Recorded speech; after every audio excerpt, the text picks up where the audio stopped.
Good evening, everybody, and welcome to our February 21st, 2022 Public Council meeting in the town of Torbay. Just a little bit of housekeeping items. Residents and the public are advised that due to COVID-19, council meetings held at the town of Torbay will be closed to the public until further notice. With the recent announcement by the provincial government about lifting of restrictions, we should hear more about that in the next little while, and hopefully we'll get back open to the public in short order. So staff are going to work on that week. Public meetings are live streamed and recorded for your information. You can view our council meetings at our civic web portal. And if you do have questions before or after the council meeting, you can send them to dchaplin@torbay.ca, and we'll try our best to answer them during the meeting. And as always, council staff are available to residents and the public during the week here at the town office. So if you want to call and make an appointment or drop in or whatever you want to do, it's all good.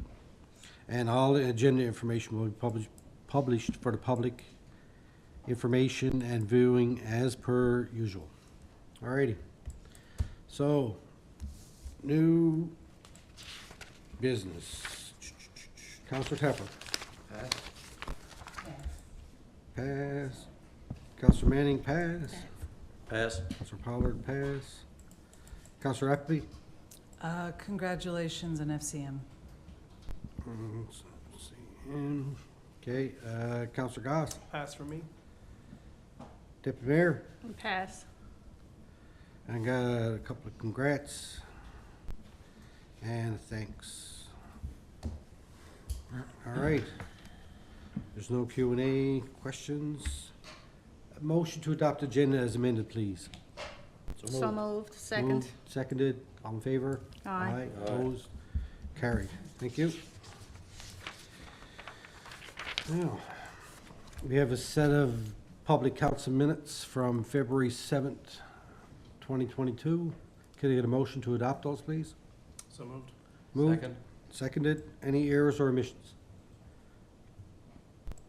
Seeing none? All in favor? Aye. Opposed? Carried. Thank you. Proclamations, presentations. So we have proclamation here for Violence Prevention Month. And Councillor Manning is going to be so nice to go ahead and read that out. Thank you, Mayor. Proclamation, Violence Prevention Month 2022. Whereas the Violence Prevention Initiative of the Government of Newfoundland and Labrador is based on a vision that the people of our province will live in a safe, caring communities where there is an inherent respect for each other and violence of any sort is unacceptable. Whereas the solution to eradicating violence against those most at risk in our society, women, children and youth, Aboriginal women and children, persons with disabilities, older persons and others who are victims of violence because of ethnicity, sexual orientation, or economic status, is through a collaborative effort between the provincial government and the community to improve services and to educate all residents of our province about violence prevention. Whereas the municipality of Torbay, with its community partners, have been working to improve services to victims of violence and violence prevention programs for many years. Whereas the municipality of Torbay promotes self-reliant, healthy, educated individuals and families living in safe, nurturing communities. Whereas the municipality of Torbay have made a commitment to partner with the community to seek long-term solutions to violence. Therefore, I am pleased to proclaim the month of February 2022 to be Violence Prevention Month. I encourage all residents of Torbay to recognize that violence prevention is everyone's responsibility and support violence prevention activities in our community. So moved.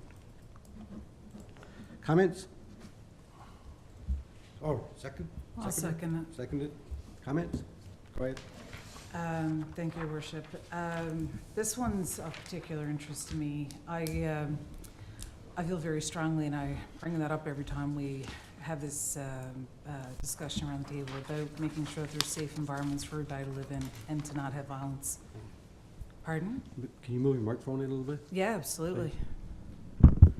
Just Can want to you make hear me sure there everybody can now? hear you. Yeah, thanks. So yeah, no, I feel very strongly about anything to do with violence prevention and making sure there's a safe space for everybody.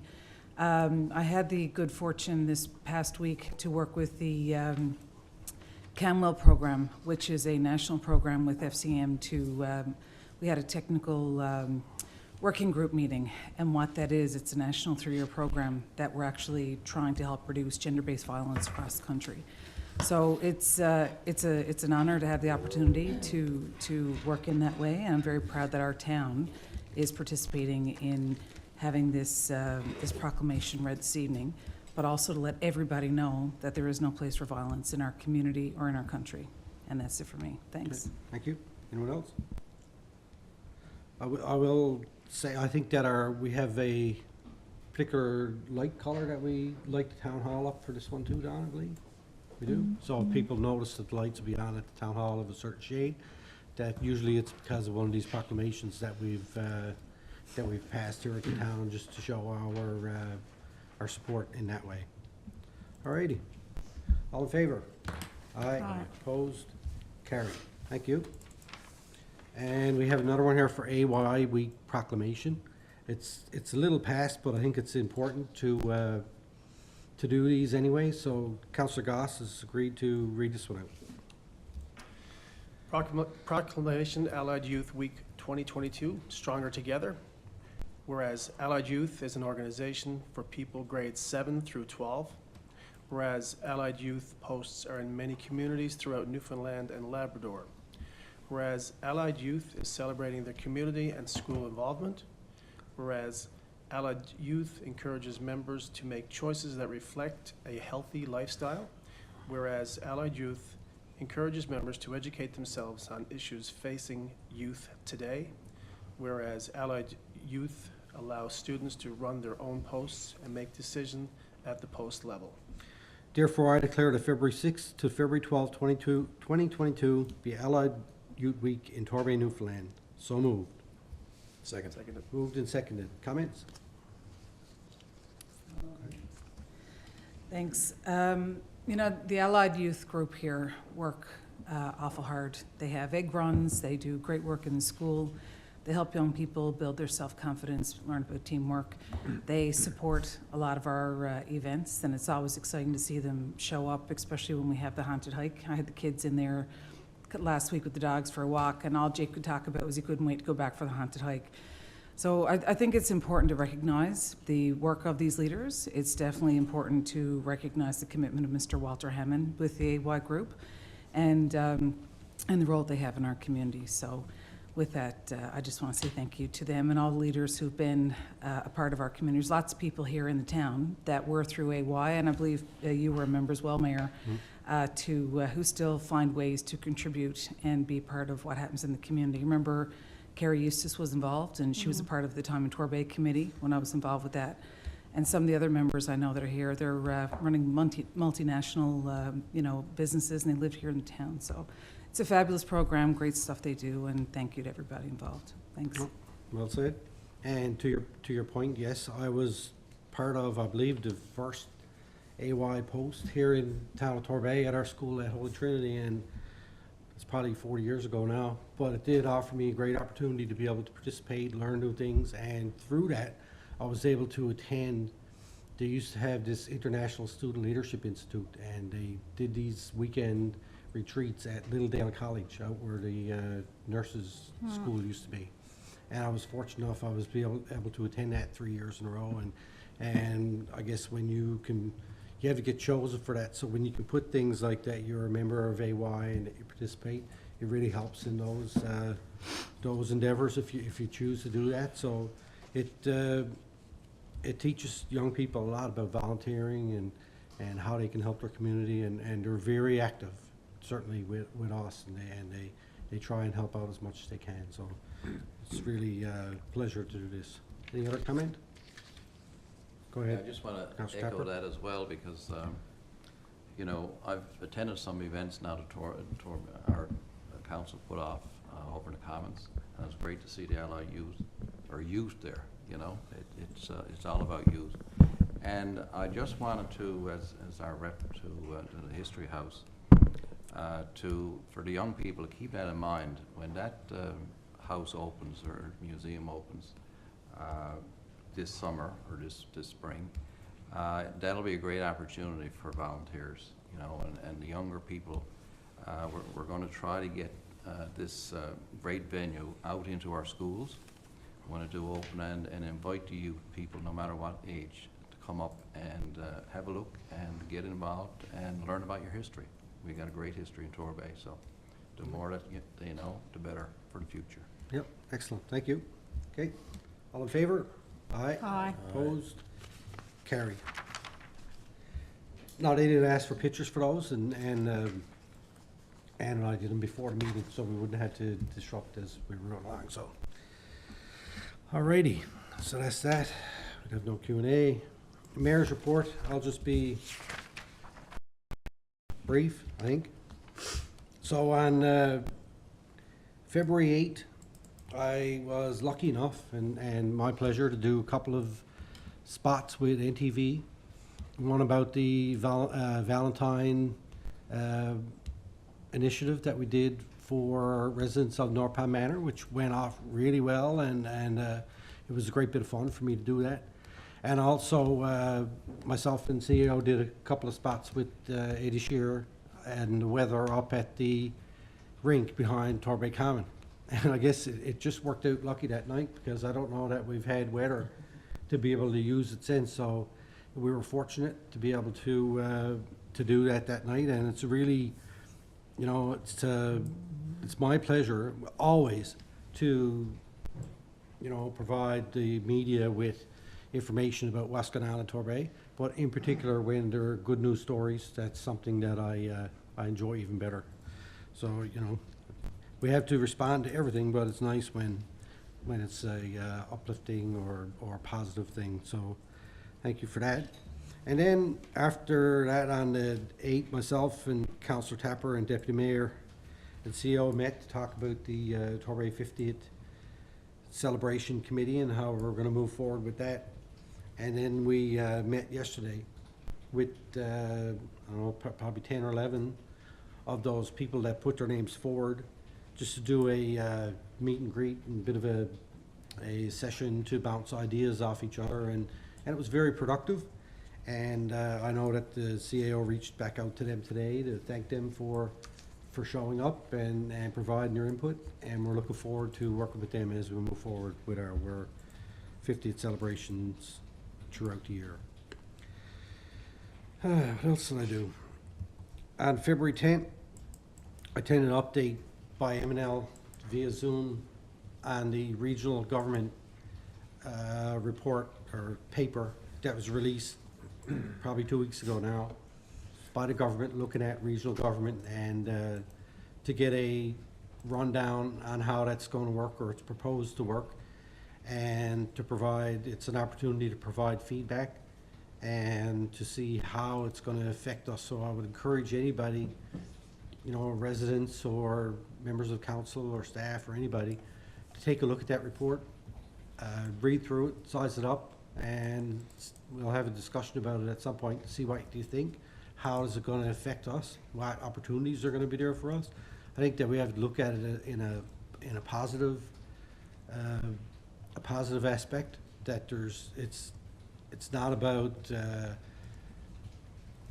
you know, erasing communities and people losing their identities and all this. It's about trying to find ways within regions to work together to help some of the smaller communities in particular, not necessarily on the Northeast Avalon, but throughout the province, where they're really struggling. They're having a hard time getting councils, they're having a hard time getting funding, they're having a hard time with everything.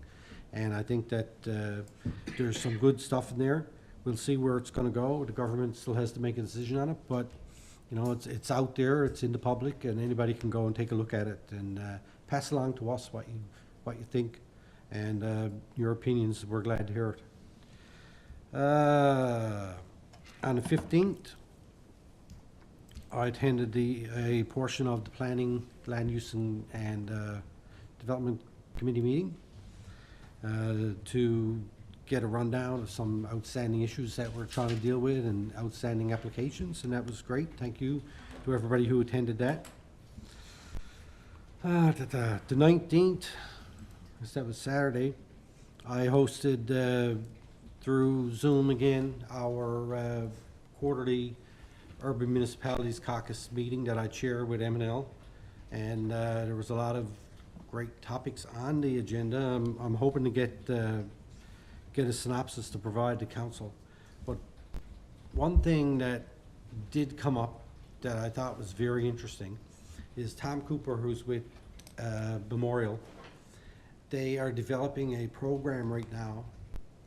I guess the program is like an app where you can input a project that you're planning on working on, and it will help you identify risks, and will highlight opportunities to reduce those risks and to make projects within municipalities work better. So they're going to be reaching out to us in the near future, looking for some information on past projects that we've done, to look at, and I guess this is the whole point, right? It's a proof of concept. They can put in the information and pump out what the risk levels are going to be and what it's going to look like, and then we can compare that to what our actuals were on that particular project and see if there was ways that we could do better, or certainly in the future as we go forward, ways that we can use this tool to reduce risks on the town and to help us make better use of our money when we do our decisions. So it's fairly new. It's in beta testing stage right now, but it's certainly, if it works, and I have no reason to think that it wouldn't, that it's going to be a great tool for us and other municipalities to use to help us as we go forward with projects to identify risks and reduce them as much as we can. I mean, there's always a certain amount of risk, but if you can identify them and reduce them, that's good. And 20th, which was yesterday, yes, we met with the group of people that are hoping to be or part of our committee for Torbay 50th celebrations. So that's it. Wasn't that busy of a week? Pretty good. Any questions on any of that? Perfect. All righty.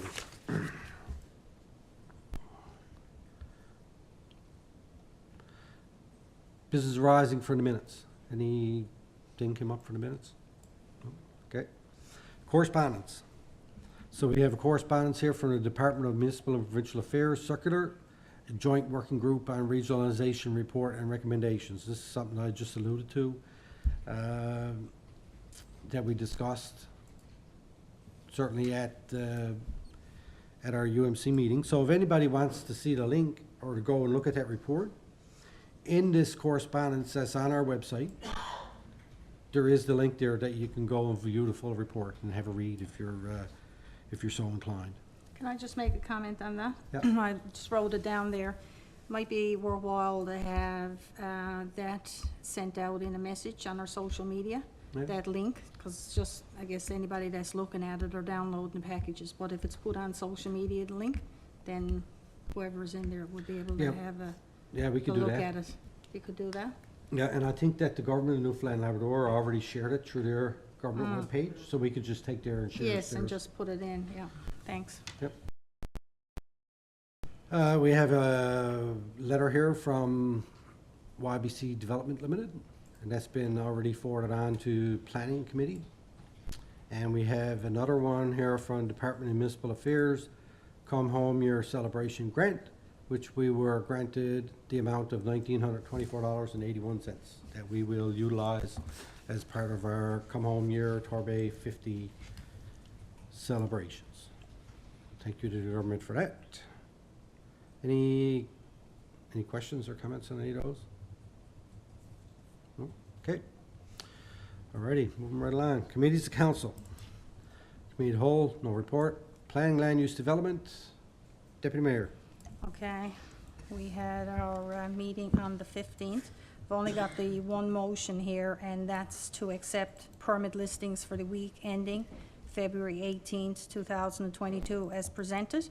And I don't know if there was anything on that. I haven't seen anything for with regards to conflict or anything, Julia? There was nothing? Okay. All right, I'm just leery of those when I'm going through them now, so anyway, Permit listings are in the package. mm-hmm.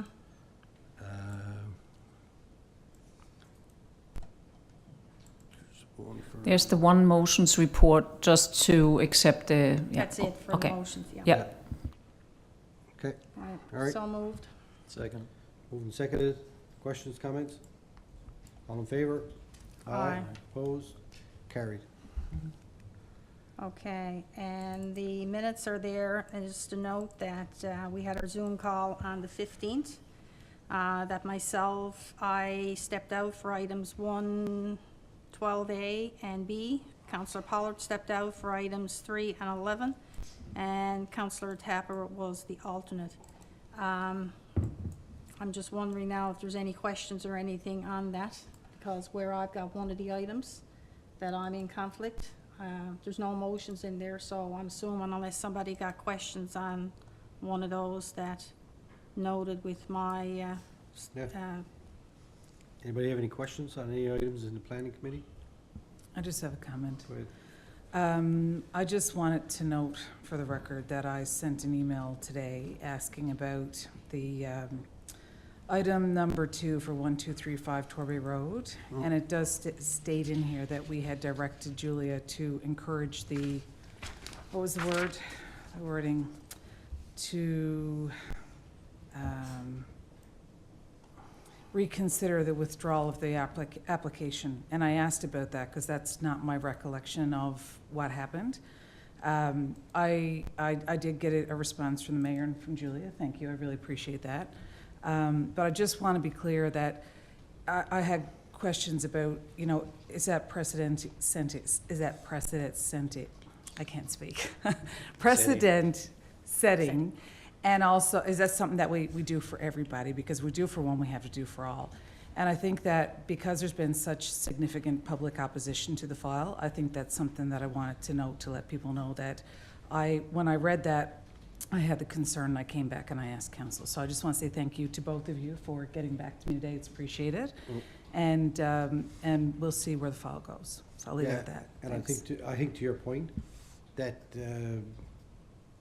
as a matter of, I guess, process after council makes a decision, where we took a decision to defer that application, and then the applicant took a decision to not move forward, that we have a duty, or at least staff does as part of the process, to inform them of the where we are and the ramifications of taking a certain position. And I think that our staff do that all the time with all applicants. They advise them what they should do, shouldn't do, how this would affect them, how this wouldn't affect them. And to the point of the opposition piece that you're talking about, that's more of a council thing. When we go to make our decision, that we take into account, the committee would take that into account and bring forward recommendations. So it's all good. All right. Thank you. Can I Okay. just speak to that as well? Yep, go ahead. No, I think, you know, it's worth mentioning that we had a committee of the whole meeting where this was discussed. And as I mentioned at the end of that meeting, I thought it was a very, very interesting and informative meeting. And I learned a lot from that and the history of this file. And I know a lot more now going forward. And, you know, this will be, I'm sure, revisited at the planning committee level. And we will see what happens. Point. Okay. Thank you. All right. Anything else, Deputy Mayor? No, nobody's got any questions or anything, that's it? Okay. Moving on. Admin, Human Resources. Councillor Manning. Okay, we had a meeting on Monday, February the 14th. Myself and Councillor Tapper and Director of Human Resources, Mark Whalen. So the items discussed: recruitment and selection. We're looking at an assessment management, for the assessment management, sorry, an assessment mapping technologists. Committee members were provided with notification that the town will be commencing recruitment and selection process for an asset mapping technologist. in the very near future. This position is a budgeted position within the 2022 budget for a one-year contractual position. The next thing we discussed was the travel and professional development policy. We are looking at the current policy as it relates to members of council, and a copy of the current policy was sent to all members, asking for some feedback and input before Friday the 18th. The goal or the aim is to have revisions drafted and presented back to committee Monday, February 28th, followed by being circulated to all council members for final feedback prior to being reviewed and adopted at the March 7th regular council meeting. Occupational health and safety, COVID-19 staff and management correspondence letters, which indicates the roles and responsibilities of both management and staff. A copy of these letters will be issued tomorrow, actually, to the staff. Other than that, that's what we discussed, and if there are any questions, please ask. Any questions, anybody? No? Okay. Thank you. Thank you very much. The Corporate Services, Councillor Tapper.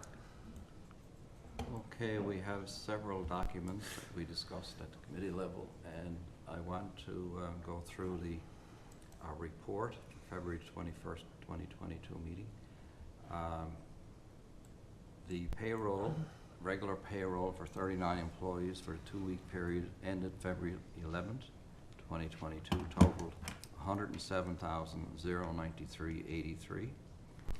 The accounts payable for the 2-week period ended February 11th, 2022, invoices in the amount of $160,130.79 were processed.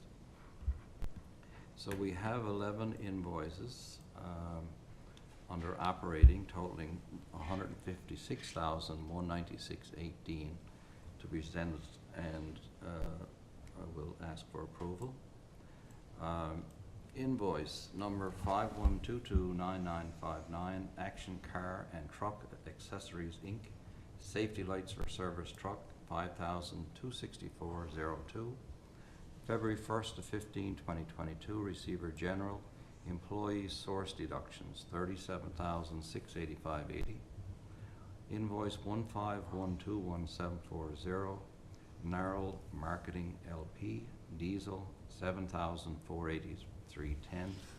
January 25th, 2022, Pitney Bowes, Postage Meter, $5,807.50. Invoice 505577, Wajax Repairs to Loader, and this is the new loader we have, $8,949.11. January 28, 2022, Newfoundland Power Street Lighting, $19,918.45. Invoice 38633, Commissioners Municipal Enforcement, January 9th to January 22nd, 2022, $5,152. Invoice 909-44042, Stuart McKelvey, Quarry Development, $6,130.08. Invoice 909-44047, Stuart McKelvey, Human Resource Inquiries, $8,502.52. Invoice 166345, GFL Environmental Inc., January Waste Management and tipping fees, $44,356.22. 2021-022-3, Progressive Engineering and Consulting, Salt Storage Shed Engineering, $6,947.38. So I move those for approval. Moved and seconded. Questions? Okay. All in favor? Aye. Opposed? Carried. Okay, just want to go on to, where are we here to? The committee meeting minutes as number 3. just a couple, where we have a couple of motions, I just want to refer to this. You've probably read this already, hopefully, but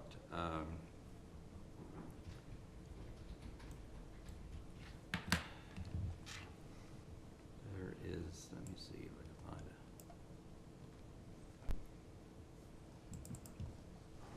it. The last, number 7, History House Tenor Award. The History House Museum recently issued an RFP for interpretive design within the museum.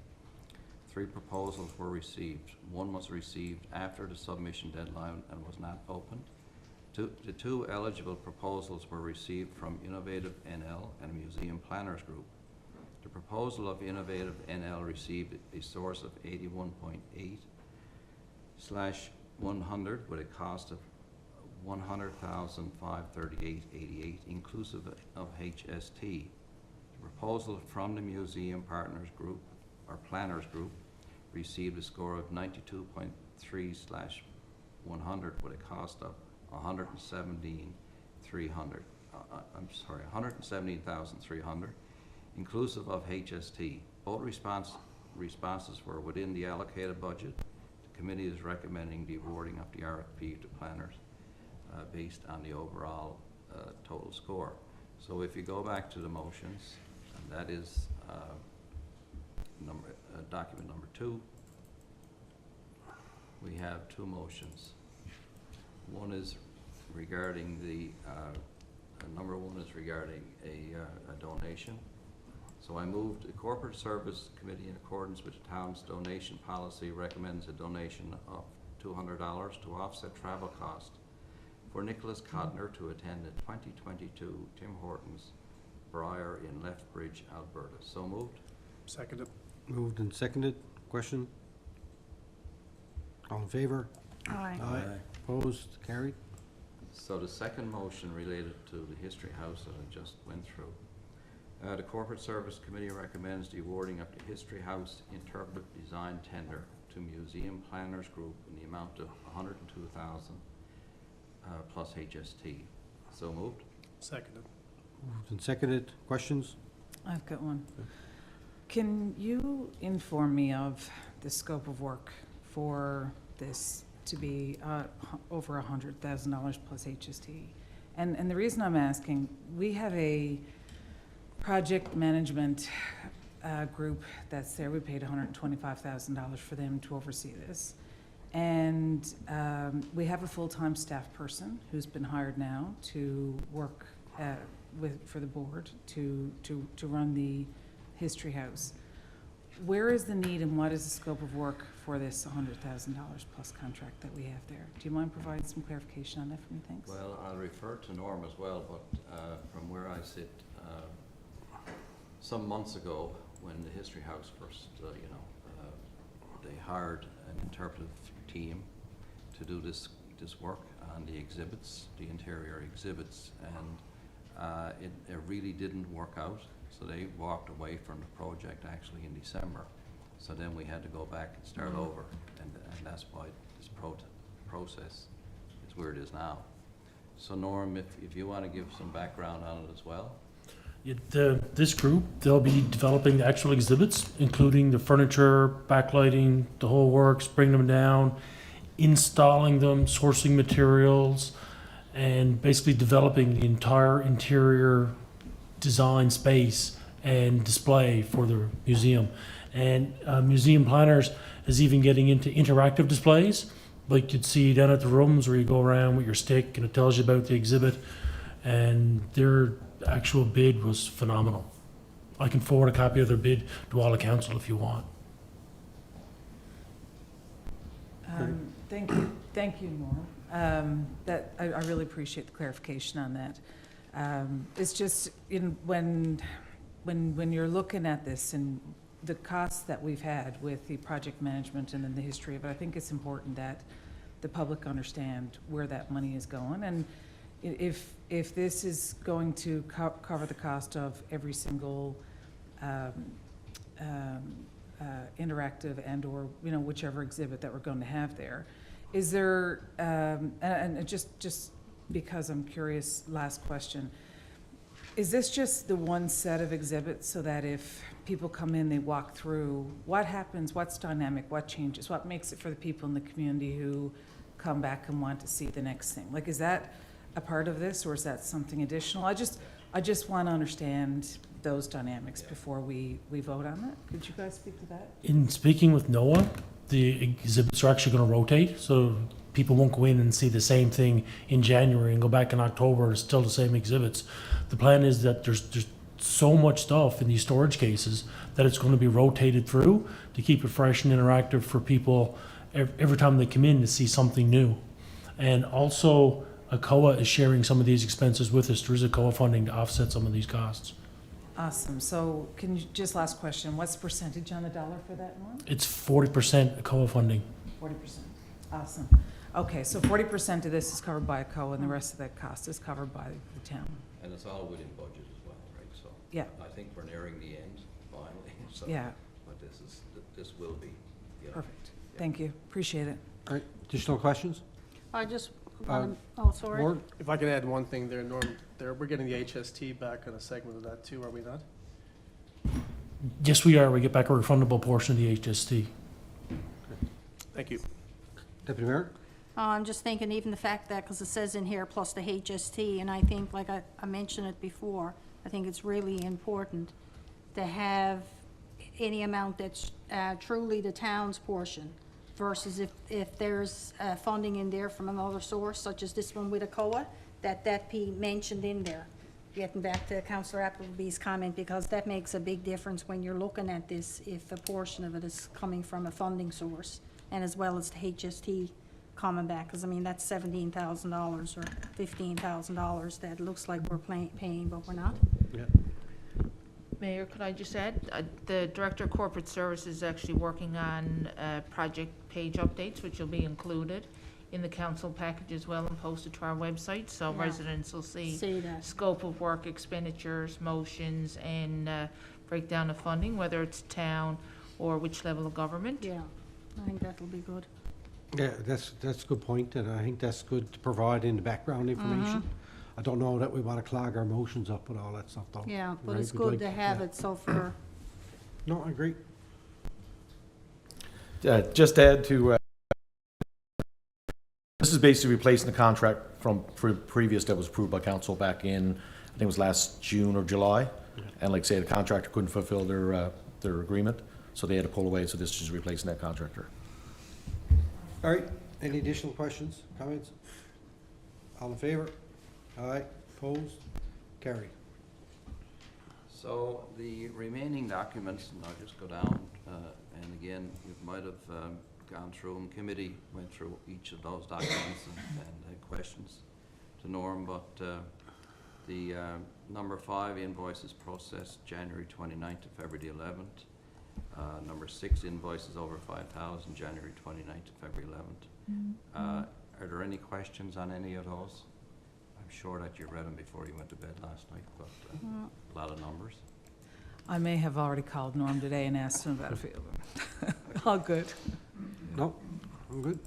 That it, sir? Okay, just, again, there's a few more there that if you have any questions on. We are, number 11 there, we're looking, the committee is looking at our current donation policy, so to update that as well. So, work goes on, I guess, and we dealt with the donation request. Any other questions on? I'm just gonna add, because I saw in there in that donation policy, like it was $20,000, but in that one, right? The old policy, but I mean, what did we have this year, like 5,000? Yeah. Was, okay, so that's, It's all dependent on each I know. annual budget, so, it's- yeah, so that's a big, yeah. if anybody's looking at that and thinking that that's what's in there for this year, that's not. Mhm. All right. Yeah, it's unfortunate, there's not. Yeah. Instead, all goes to a good cause. All right, you done, sir? I'm just checking one thing, yeah, I'm done. All right, perfect, thank you very much. Your Worship, can I just comment on number 10, the Go ahead. infrastructure survey? Yep. And it's more like the infrastructure report card. I think everybody can just take a few seconds to run down through that. It may give a better idea of the types of things that the town and other towns are trying to do with asset management moving forward. There's a lot of non-information, I guess, filled out in this particular survey, mainly because the time that it would take, I would think, to go back and revisit it and populate this in a time frame that would be acceptable for Statistics Canada would just makes it, certainly not cost effort worthy of doing, I suppose, for lack of a better word. But if you run down through it, it essentially identifies all the assets that we may have and some of the things that we need to be tracking in the future. And I just want to throw it out there that, this is something that as a town, the asset management project will lead us towards. And we'll have to do the work eventually anyway, so a lot of the zeros that are here or the lack of information here will have to be gathered at some point down the road by somebody, be it an engineering student or, a student from Kona or something like that to bring us up to speed. So I think the town is working on that now as we move forward. But I just want that for anybody who's really not familiar, this at a very high level gives some idea of what types of things we will be looking at from an asset management program on an ongoing basis as well, right? Can I ask a quick question? Is that what the position that we were just chatting about in the report from you, Councillor Manning, was about, having that staff person to help address and work on some of that? Yeah, Thank you. that was Yeah. my understanding. Yeah. I just want to make sure Yeah. that we tie that together with the public. Thanks. Okay. All right, thank you, sir. Economic Development and Tourism, Councillor Epley. Thank you, Worship. Councillor Manning, myself, and the Economic Development and Tourism Officer, Deanne Lawrence, met on Thursday, February 10th at 6 o'clock via Zoom. We had a conversation about a bunch of items here. Happy to answer any questions. There's information there about the Regional Agricultural Plan. There's some updates. Torbay Community Profile data updates. We talked about Stats Canada and some of the cool information that's available and how that's going to be dynamic as it's being changed and updated so it's current. And it's nice to see, I've seen some of this actually come out through our social media, which is cool. So thank you to staff for that. The Torbay Business Awards update, we had an update on that. We have no idea who those people are who are going to be on that selection panel. Council is as far away from that as we can get. We want to make sure that that's an independent process. So Deanne is working on getting those people in place with the criteria. There was a mention of a new potential business. We didn't get into details around it though because there are inquiries at this point and they're not in a position yet with confidentiality to disclose, but it's nice to see there's an interest for a new potential business. And we talked about the garden tourism, and we talked about the dahlias that'll be planted in place of tulips, and the excellent information that will be available, hopefully through town channels and social media, about some of this stuff as it rolls out. And the year's national color is going to be red. So we talked about ways to promote the gardening within Torbay, and we actually talked a little bit about our personal interests, and clearly my colleagues are more informed than I am about gardening and planting. But it's awesome because it creates an opportunity for people who, like me, are interested to learn, who want to try out new things and, share information and grow our gardening within the community. So it was a great meeting, and we adjourned at 6:48 p.m. And Councillor Manning, do you have anything to add to the report? You're good? Okay. Any questions? So ends my report. Thanks. All right, thank you very much. All righty. Infrastructure and Public Works, Councillor Pollard. Thank you, Your Worship. We met on Wednesday past, the 16th of February, myself and Councillor Appleby and Director O'Brien, 8:15 in the morning. I didn't sleep in this time. Last time I did, remember? I didn't miss it last time, but I slept in. Beauty of Zoom, hey? A lot of this is a repeat from previous weeks, mainly because, we're in the winter season and the snow clearing takes over a good portion of what we do. Having said that, in the background, we are working on the trail development for next year, and on that note, we did get notification from the department that we need to get a license to occupy the opposite side of the trail that we're trying to work on down in where is it? Down towards the bypass road. And we also asked that we get a price from Grand Concourse as to what it would take to actually fill that hole or work around that hole that we had there so we can do a comparison, because if we cross over the river, we have to put 2 bridges in.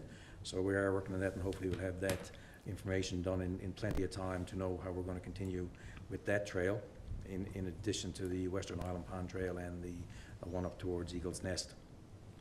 The water quality is still being cross-referenced to complaints and things of that nature. We hope to have some more further details on that soon. I know we did potentially detect that the intake may be a little too low to the ground in the pond, and obviously that's a longer-term fix than what we would do overnight, but certainly we're trying to get a better handle on moving forward. So that may be some of the issues. Like, we can't say that it is, but it may be some of the issues. Community Transportation Funding Program, 2 directors are working on the program to come up with some possible options we can put forward. Multi-year capital works project, as you know, we got approval, I think, last council meeting, or recently anyway, in terms of the road work, stormwater mitigation, open space and trails, and the generator for the common, and we're trying to work with the consultants now to get those projects identified from an engineering perspective and ready to go to tender prior to the start of that season, so we get a jump on it as soon as the season breaks. And so ends my report, Your Worship, unless Councillor Appleby has anything to add. Thank you.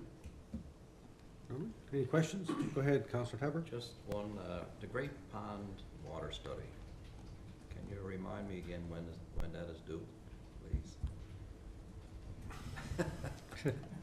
Is it soon? Trick question. I'll have to defer that to CAO or So the next phase is actually. Doc, you turn in your microphone, Sorry. please. Thank you. So there's a division of duties there. The Director of Planning and Development is following up with the consultant regarding the engagement of DFO and regarding the environmental procedures, if an environmental assessment needs to be completed. The Director of Infrastructure and Public Works is looking at it from a water quality perspective with the testing that we're doing on North Pond as well too. So the scope of work can be shared with all council again on the study, and then we can ask the consultant for timelines. Okay, thank you. Any other questions? Just one. Brian, forgive me, I can't remember. We had discussed in the meeting asking for a letter to be written. And I can't remember what it was about, and I don't see it in here. Talking about speeding on Ballyline? Yep. It's done and it's signed and it's on my desk and it'll be sent off. The speed limit on Ballyline, is that what you're talking about? I'm trying to remember if that was the one or if it had to do, I know in the last couple meetings we did talk about asking to have letters written to the MHA and the MP about the water quality as well. Oh, okay. That was another one that we talked about, but and I apologize, it didn't come to me when I was going through the package today to recall. Do you remember? I don't recall right offhand either, but Yeah. I think the one with the water quantity is, or quality, sorry, that was, that we requested to come to committee of the whole for discussion. And whether or not we're going to have a committee just to do water quality. Yeah, Right. we had that one in one of the previous packages, Yeah. but there was one, and maybe it was speeding, Mayor. There was another one that I sent off for communication to Public Works Department, just to inquire with Wood on our available capacity again. Yeah. Right. I left my That's- notes in my office. Yeah, we can figure it Yeah, out. I We can can't figure remember, it we out. can No talk big about deal. it Yeah. next committee I'll meeting check and my notes in the follow up. morning. I apologize, I Yeah. couldn't remember and I didn't see it. But the letter for the bowling line, that was one off today, I would think. Awesome, Yeah. thank you. And just a note, the water quality, we did have a discussion about where those, where the water quality complaints have been coming from. And I do know that we talked about looking at, we had a resident who did a poll across town asking for who had those issues. But I believe we couldn't get the information out of that to figure out which part of town. There was a map with that, Brian, right? But we couldn't figure out beyond that information. So we're looking at finding out there, going back to that resident and asking if they can drill down into that information to give us more information. So that way we can cross-reference with what we have and have a look at that.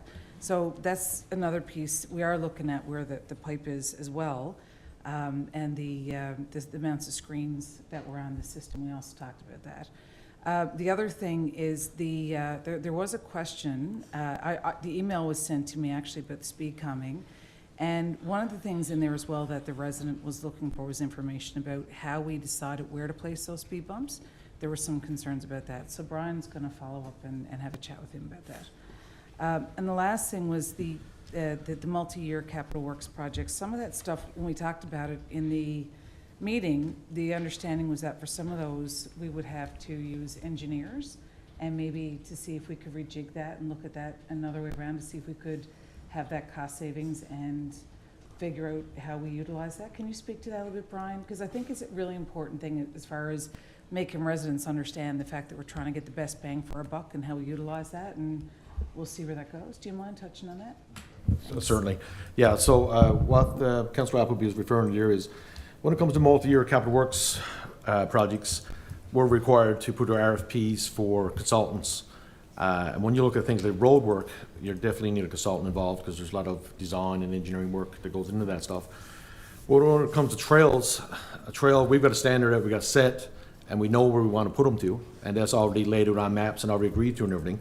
So what I'm trying to determine now with the department is whether or not we really need a consultant to tell us what we already know, basically, and plan out something that we already know. So, like for instance, for trails, I think we got probably $200,000 or so there for multi-year money.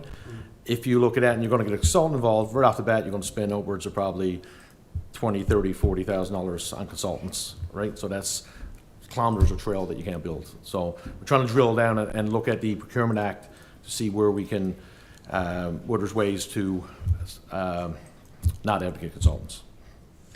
I had that very discussion, I remember at the first Premier's Forum with Premier Ball at the time, and we were talking about how can the government make our job, or what can we do to make our resources go further and save us time and save them time and money. And I said, why do we have to duplicate things? Why do we have to get an engineer and then you make us get another one for to do these multi-year capital works projects? So it's a really good point, and hopefully, you know, these things that we always advocate and ask questions on. Yeah, especially when it comes to like trails. I mean, Grand Concourse is well known. They build the best trails, I'll say it, on the Avalon at least. They know what they're doing. They know the design work. They got a good designer on staff. So why do we ever go out and get a consultant and pay them extra money to do something we already know, right? Another point on that, the multi-year capital works project road work, that actually went out for RFP for consultants today. So that was the first one that went out. Yeah, I mean, I think a lot of people don't understand that. In order to go to apply for these projects, we have to go to our engineer and get them to design an application for us, and it costs us a bunch of money. For instance, we didn't go forward with the salt shed, but there's a bill in there from our engineer for almost $7,000 to do up the design to apply for the money. So, you know, that's kind of, you know, you're damned if you do, damned, you know, you gotta do it, you're required, so. Yeah, thank you. Thanks, Brian. If I could, just last point, I think it's important that residents understand that we're looking at all those pieces to see if we can find the cost savings for residents and to still do the stuff that we're trying to do. And it was a great conversation at committee, and that's why I thought I wanted to just make a note, bring forward. Thanks. Okay, thank you. Any other questions on Public Works report? Comments? No, good. Alrighty. Recreation and Community Services, Councillor Goss. Thank you, Mr. Mayor. We met on February 16th via Zoom, myself, Deputy Mayor Thorne Goss, and our Director, Jen Martin. Some program updates. Staff continue to work on a plan to return to regular in-person programming for spring and summer. Right now, virtual programs have been well attended with over 80 residents engaged last week. Residents who registered for programs that were canceled due to COVID restrictions will be refunded their registration fee. Staff are also developing a plan for the summer day program and the registration process for the residents as well. The Torbay Common Facility Rentals, private rental and community groups. Right now, we're doing about 64 hours of rental a week. We're hoping that's going to increase in the coming weeks. These 64 hours don't include private birthday parties or rentals on the weekend. Due to all the COVID restrictions being potentially lifted as of March 14th, the staff can finally look at booking up to 3 groups in the multipurpose room, which is good news. Something new, the Avalon Kennel Club is looking to rent the Torbay Common for a weekend in May to host a dog show. They're hoping to do this once or twice a year in Torbay. The staff will work with the organization to bring something to the residents. So it's with that Avalon Kennel Club, they come with their own floor coverings and everything else. So it's something that could bring something different to the community, but yet it won't be doing anything to the floors of the common, so to speak.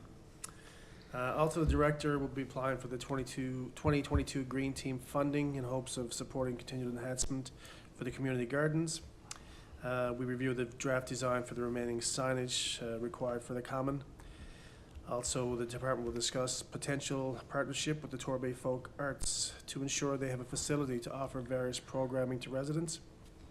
And also to extend on Mr. Mayor's note first that the department got great exposure with the 2 interviews on NTV highlighting the outdoor rink and the Make a Valentine for Senior event. Staff were pleased to bring over 400 Valentine cards to North Pond Manor.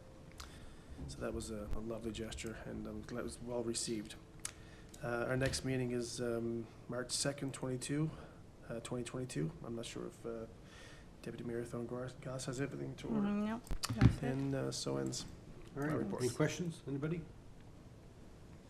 All right, thank you, sir. Liaison committees, Atlantic Mayor's Congress. I did receive an email yesterday or today, I don't remember, I think it was today, from Matt Kerrigan. He's the CEO of Atlantic Mayor's Congress. To reach out to us to see about starting the planning for our hosting in May, which is going to be May 26th to the 28th in Torbay. And also, one other thing that they did forward along is changes to membership requirements.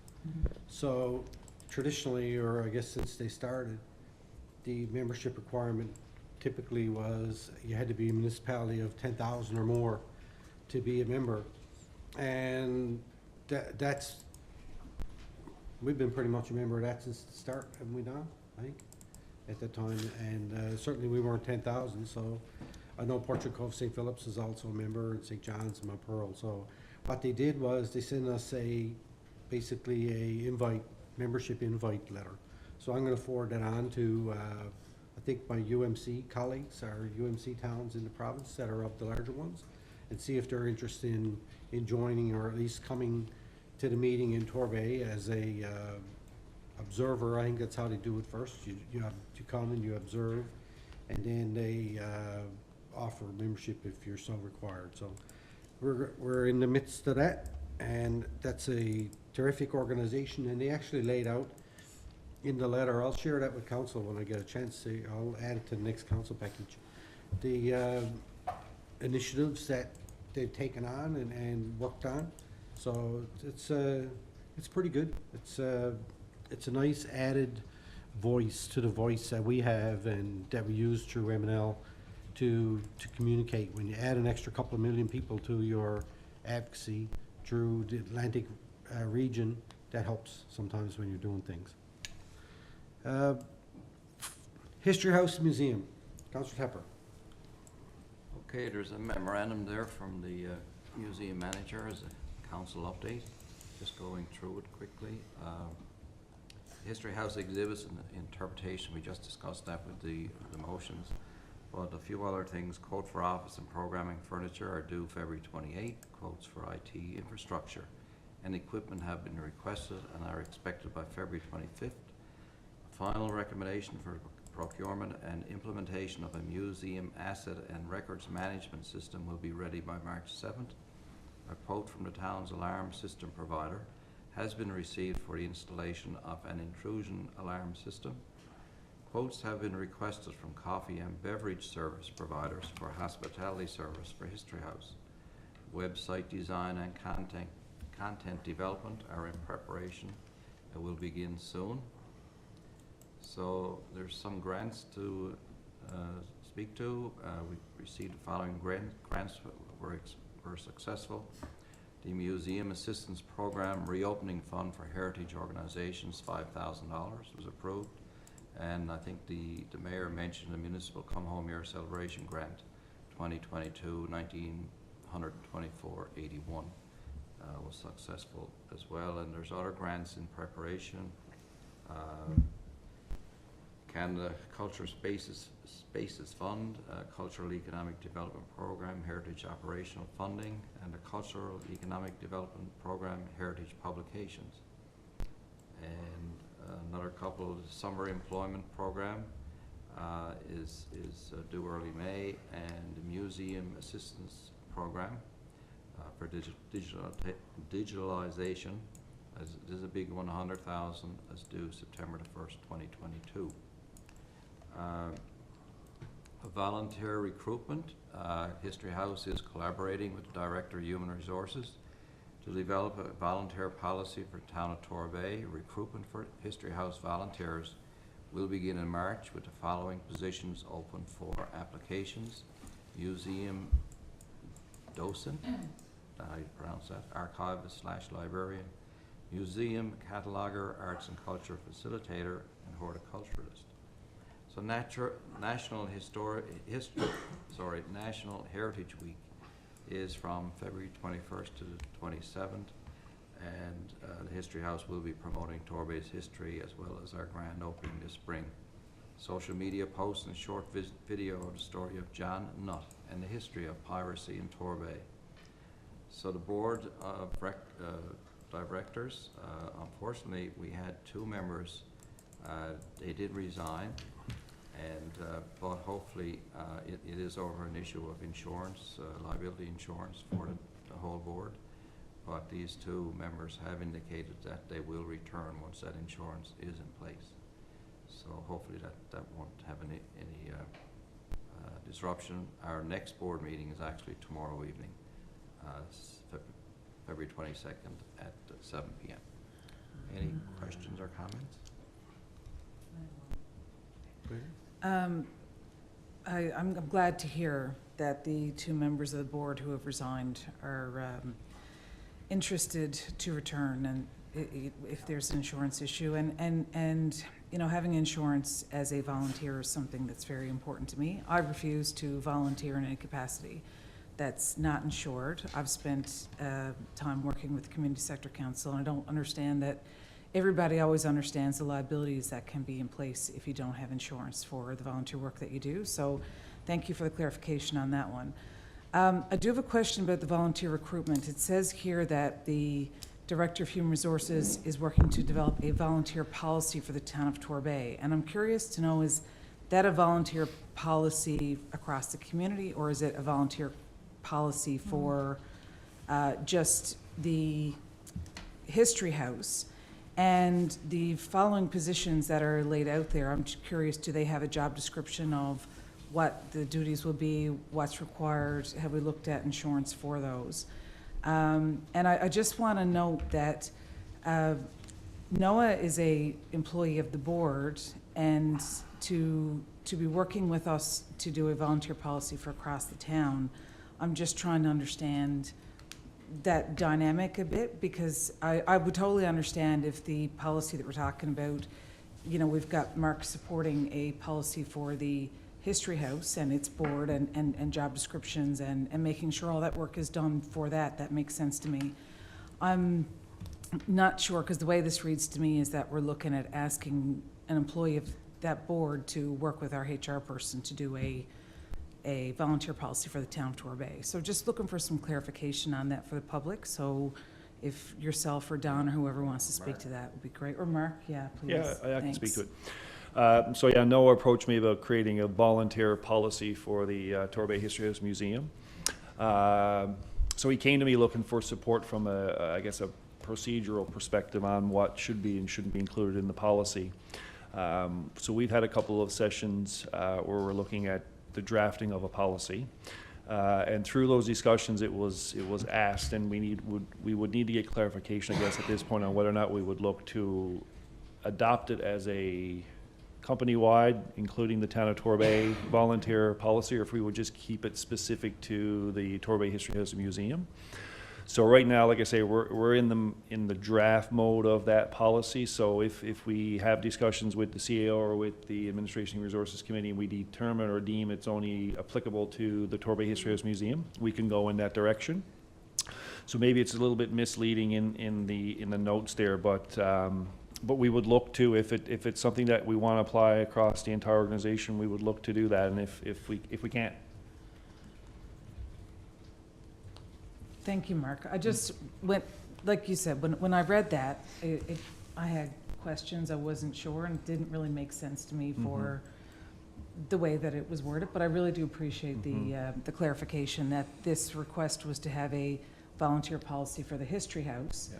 And then your work with committee would determine if that makes sense across the organization to bring forward for council to consider and adopt. Yeah, Gotcha. Yeah, That's cool. Exactly. And for each of these positions that are listed here, is there a job description for those volunteer positions? Because I recall when we did the lease agreement, management agreement, that each of those positions had to have a job description so people knew what was expected of them. Yeah. And that would make sense for insurance as well, because how do you provide insurance for something if you don't know what you're providing insurance for? Yeah.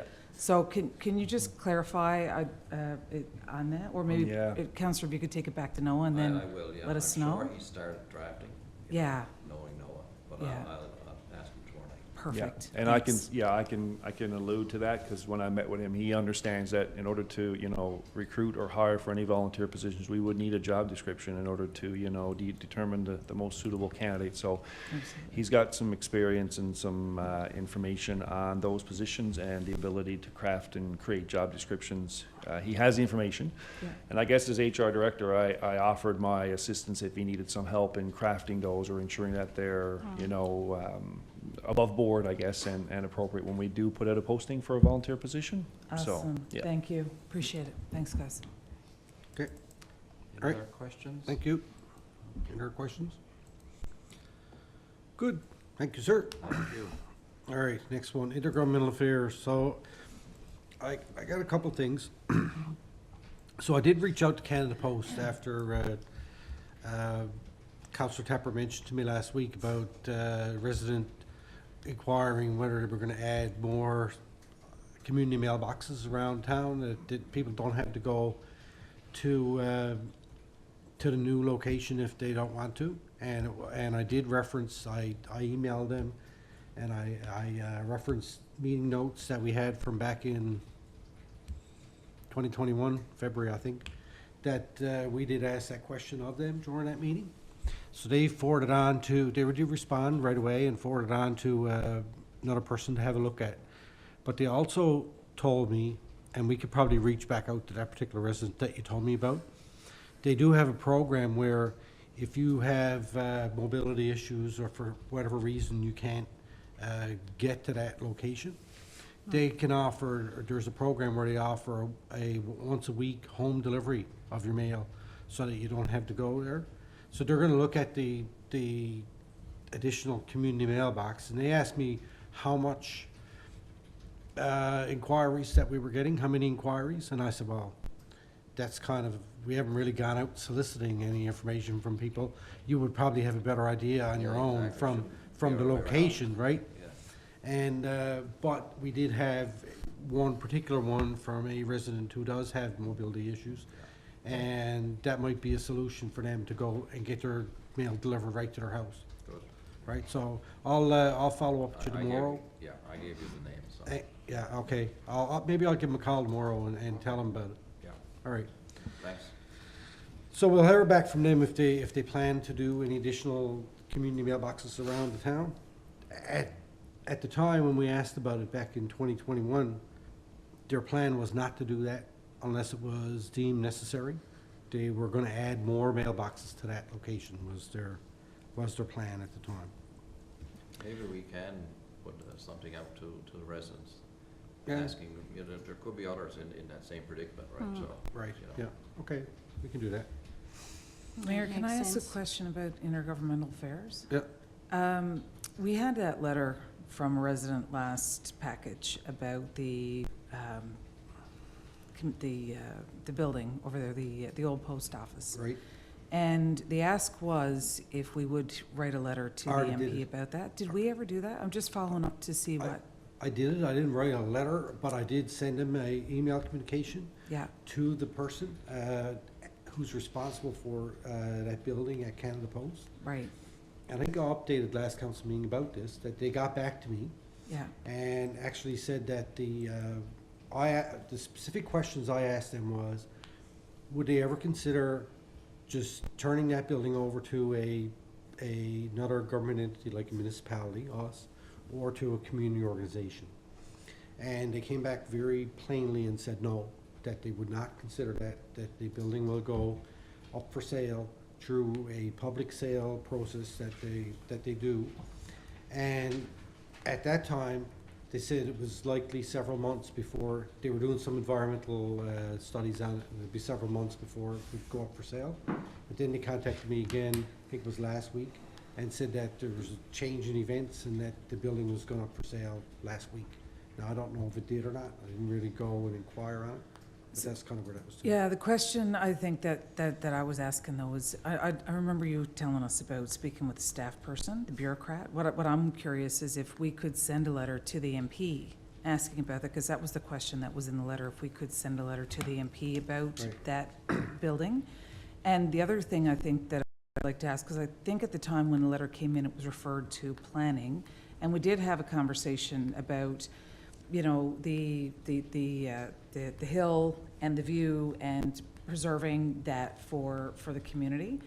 And it's something I think that I just want to make sure that we don't lose sight of, because the concern I have is if someone buys that and they put something in there that blocks that view and it's private and no one can ever get access to it, an opportunity, a prime opportunity for a social enterprise or for something that may have a view that could draw people in. I don't know from a zoning perspective if that's something, we should be having a chat about, and I'll defer that to committee to think about.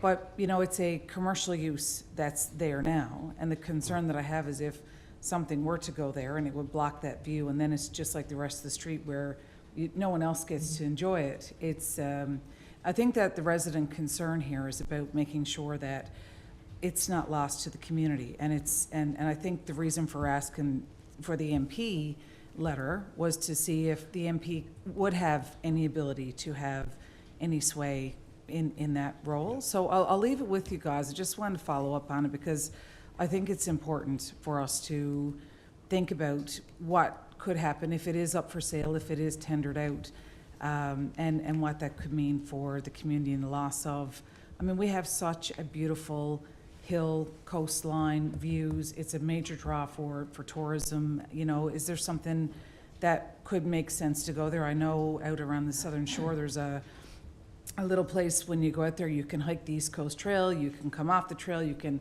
have a bite to eat, stay, buy a few things, go on again. So just curious to see where we are as a community around zoning of that, what it could be, what uses will be permitted and allowed as far as the heritage and the culture of the community. We had a bit of that discussion last time. But I also think that I'd like council to review the request of sending the letter to the MP and deciding if, at the end of the day, we can send a letter to the MP and the MP can write back and say, there's nothing I can do, that's being dealt by. Yeah. But I think I just wanted to revisit that with the intergovernmental relationship and ask that council consider writing a letter to the MP about that. I can do that. facility. I can do that tomorrow, and I'll check in with MHA too, because I think he was talking to her about it, Yeah. and so I'll do that. And But at the end of the day, if the building goes for sale, unless the town is prepared to put some dollars into it to purchase the place, then we really don't have any say over our guidelines right now. Our planning, it is what it is, right? You Yeah, can't and I switch think- stuff. I think from my perspective, I'm not asking that we purchase the building. I think if we ask the MP what the options are that are available to the town,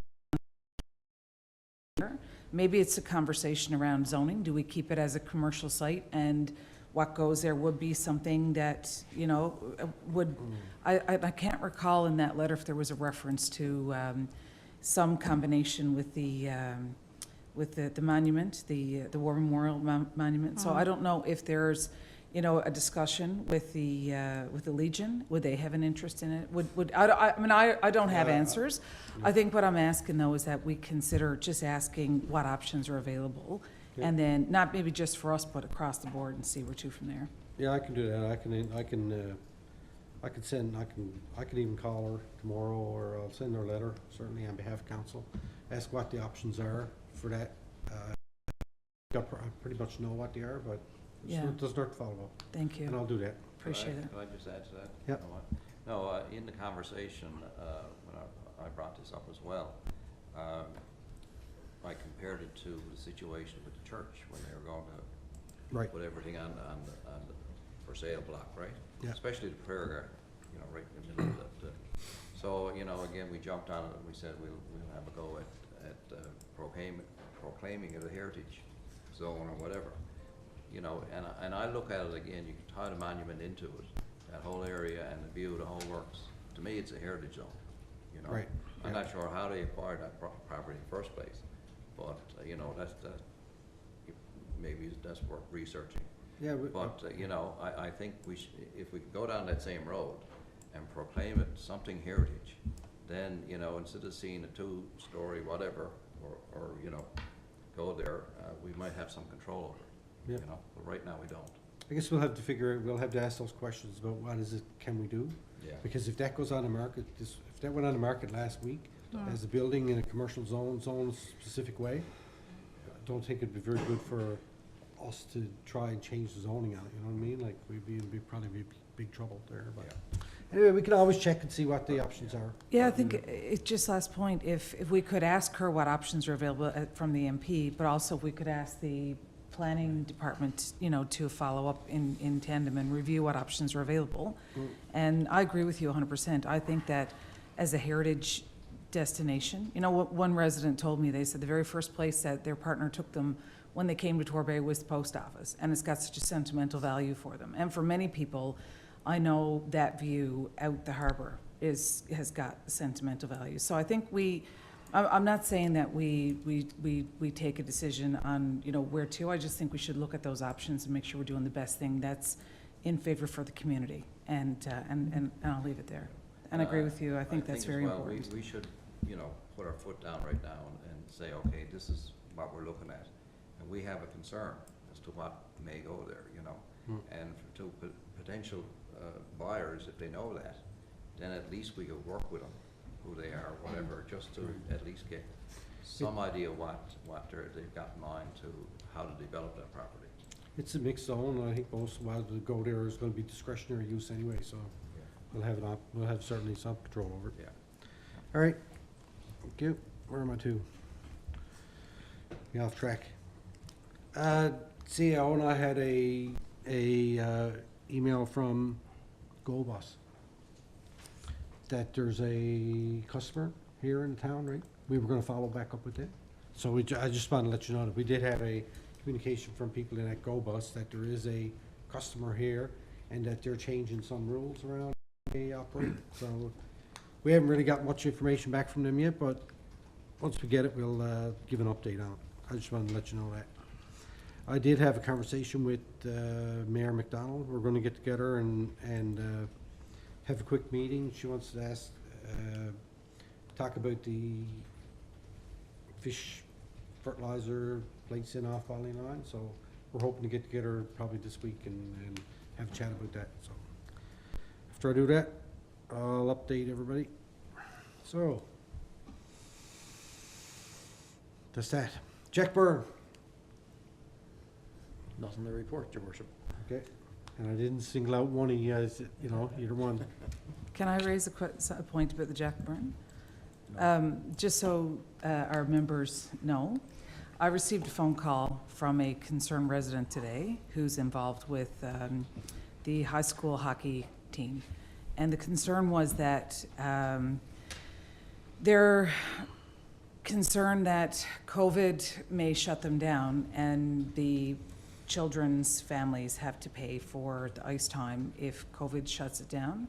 So they weren't sure how to go about finding solution. I explained, they reached out to me just because of my history with the board, and I explained to them that, the board is there to manage the facility in a way so that, it operates in the black and that the town does not have to pay in every year. However, I directed the resident to our Torbay reps and our councillors here to let them know that if they have concerns, that those are the people to have a chat with, and then see if there may be, you know, a discussion. I know that, and trust me, boy, do I ever know that it's important to operate that facility in a way that makes sense. But I just wanted to give you guys a heads up that there was an ask about that today, and they may be in touch. It's not an organization where, you know, like the Northeast Minor, where there's hundreds of families involved. This is a school team. So I'll just put you on notice, and if you get a note, you'll know what it's about. Thanks. Okay. If I can comment on that, actually, I received a phone call from probably the same resident, and I did engage in conversation. It's kind of it's a bit of a conflict for myself, because I do have a son on that high school team as well, and I am on the board. But I did ask her and request that she formalize an email that with their concerns and the teams and the high school's concerns that we can take to the board, and then we can make some kind of adjudication which way we can look at the protocols. Obviously, from a business perspective, and I said this in the conversation, that that building needs to make money in order to be good for all the municipalities that are involved in it. But we also see from a perspective of money-wise, and I guess the biggest thing is that the concern was that we're having some COVID issues within that league, that within a very quick turnaround, maybe 24 hours, that a game may be canceled. For example, 2 games were canceled tonight in the high school league because of COVID protocols. So they were just asking the question to see if we were to get a cancellation on a Thursday, for example, could we try to get a quick turnaround and say, listen, the ice is available, can somebody else take it over for us? And then, you know, we're not out the money, but somebody else has, you know, got the ice time. So that's just kind of the blurb of the whole thing, but I didn't really want to formalize it until I received the email. So that's the gist of it. Best for you to take that email and forward it on to the board and then step away. Exactly. That's what I was going to do. Thank you. Perfect. Thank you. Northeast Avalon Joint Council, Deputy Mayor. We had our meeting last Wednesday night, and it was a really good discussion. What I've asked, and we used to do it in the past, is have the minutes and that attached to our package. And on a regular basis now, we're going to have the regular guests there, MHA Wall and MHA Tony Wakeham will be regulars, as well as somebody from the RNC and the RCMP. So, you know, it was a very good discussion, informative, and they as well had the copy of the regionalization plan document for discussion as well. So, all Okay. good. I just noticed there, Marion, that in the regrets, so I'm there in the regrets. That because I get the invite and then Yeah. I don't go? Yeah. Because I thought that you and Councillor Tapper were the Northeast Avalon Joint Council. Yeah, but anybody, and this is But why I they can still go, inevitably send okay. it out, so it's open to anybody, and there's a lot of people that are invited that, you know, and it may be from a no list, because I'm just after going down, because there was a lot more than that. Yeah, But I thought it was just common courtesy that the mayors Yeah, that's fair and the enough. CAOs also, I know Okay. in the last one, I don't see your name in there, but I think Maybe I'll- yourself, or Don maybe I'll and pop Ann into used to one. get a copy of it as well. All right. If I get a free hour, maybe I'll pop in for one. Mm-hmm. Have a listen to what's going on. It's good to hear what other people are saying out around. Yeah. All right, RNC, sent out a meeting invite for sometime in March to have our meeting, March 17th, to have our meeting with the RNC. So we'll see how that goes as the COVID restrictions lift and helps us to make easier planning decisions around that stuff. Tory Volunteer Fire Department. Okay, they had their meeting last Monday night, February 14th. Yep. Within a 2-week period, they did make 11 calls. And other than that, their training is ongoing. From their discussion, they've had several ice and water training, which they've been really pleased with and are going well. And all their standard and up-to-date training is on the go. Other than that, that's all I had to bring forward. Perfect. Okay. Thank you. UMC, I briefly talked about that earlier when I was doing my mayor report. I'm going to get the most recent minutes that we just approved on Saturday and forward them along to get added to the next council package for everybody's reading pleasure. All right, we have no notice of motion. New business. Where am I at? Trying to find my page. Pass. Councillor Eppley. Thank you, Your Worship. So I think congratulations are in order. I saw that the town of Torbay shared Team Gushu's medal at the Olympics, and I think that's fabulous. And I also want to recognize, the curling skills that we were finding here in our own town. We had Kelly Sharp, who just participated at the Scotties. She's a resident of Torbay, and also Nicholas Codner has qualified for the Briar, and we just had the donation for Nicholas. So I think it's really important. You don't every day get residents from your community that are participating at this level of skill in a national competition. And I think it's important to put a shout out. I mean, just from our town, Northeast Avalon, we're doing pretty good in the curling world, so congratulations to all of them. Just to note that the Federation of Canadian Municipalities are meeting again. We have our virtual board meetings happening, so this is year 2 of these board meetings for me, and I've got to say, I enjoy every one of them. I will be participating within the next 2 weeks with our Anti-Racism and Equity Committee, the Atlantic Regional Caucus, where all the provinces get together and talk about our regional issues, the Municipal Finance and Intergovernmental Arrangements Committee, the FCM Rural Forum, so I'm working with rural leaders from all across the country. Also, I will be chairing, as normal, the Committee for Increasing Women's Participation in Municipal Government across the country. And I had the great pleasure to meet with staff and vice co-chairs on February 16th to plan for that meeting. So looking forward to the committee of the whole that will follow and the full day board meeting. And when that's done, I'll come back and give you guys a heads up on that. It's really important work that the FCM does to make sure that government knows that we need to have policies in place for challenges that our community deals with every day, and communities across the country as well. So just note that will be happening, and I wanted to squeeze a quick thank you into Mayor Danny Breen, who met with me for the MNL advocacy check-in. We had a chat last week, and it's great to be working with him on that committee as well. So trying to formalize up the committees now, and he'll be attending those committees, and I expect an invitation, if it hasn't been sent, will be sent to you to sit on that committee. So if you haven't gotten it, it's coming. I was going to ask, I haven't seen or have I? I don't know. It's coming if you haven't seen it, and if you haven't seen it, let me know. Okay. But anyway, I just wanted to share that I will be participating in those meetings. So if any members of council or residents have any concerns or thoughts they want to share, by all means, let me know so I can bring those thoughts forward. Thank you. Okay.